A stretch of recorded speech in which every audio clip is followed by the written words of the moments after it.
Donald Trump's pick for a Michigan State Senate seat is promising to ban all birth control if she gets the chance.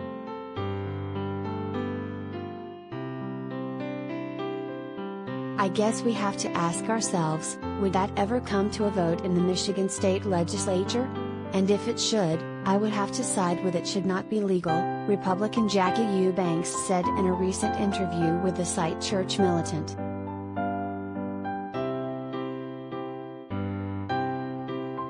People believe that birth control, it's better, like you said, because then you won't get pregnant and you won't need to have an abortion, she added. But I think it gives people the false sense of security that they can have consequence-free sex, and that's not true and that's not correct. Sex ought to be between one man and one woman in the confines of marriage.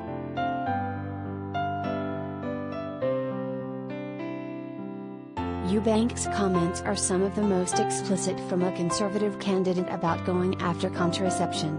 But some other Republicans have made clear that with abortion rights likely to be struck down this summer, they're starting to make contraception restrictions as well.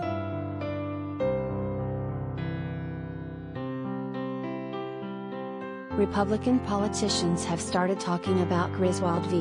Connecticut as another case they'd like to see the Supreme Court overturn after Roe v. Wade.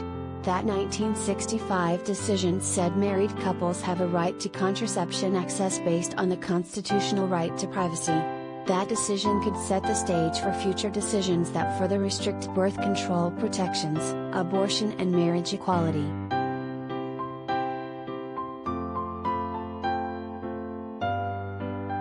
Senator Marsha Blackburn, Republican Tennessee, for example, recently called Griswold constitutionally unsound. Arizona GOP Senate candidate Blake Masters' campaign website said he would only support judges who understand that Roe and Griswold and Casey were wrongly decided, and that there is no constitutional right to abortion.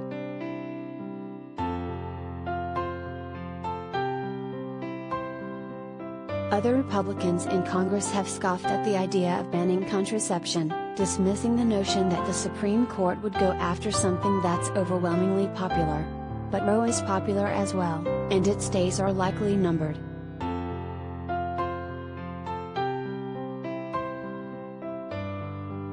GOP lawmakers have also long pushed personhood legislation, and are continuing to do so in the midterm elections, that would classify fertilized eggs as persons under the U.S. Constitution, making abortion illegal.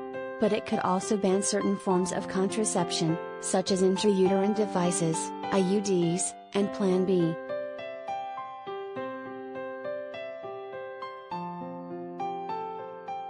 House Speaker Nancy Pelosi, Democrat California, warned earlier this month that state GOP legislatures are seeking to criminalize contraceptive care, in vitro fertilization and post-miscarriage care, dragging our nation back to a dark time decades into the past.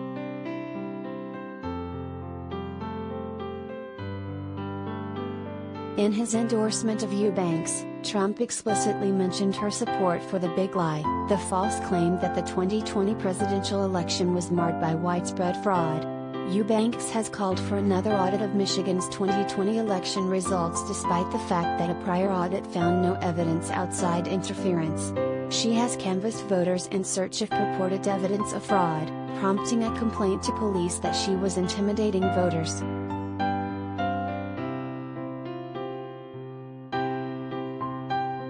"We are going up against the beast," Eubanks said at a rally earlier this year.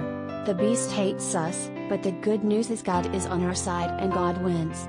If we continue to pray and to not comply and to stand up and peacefully fight back, we will see the regime's power broken and finally the people will be put back in their rightful place as the true sovereigns in this nation."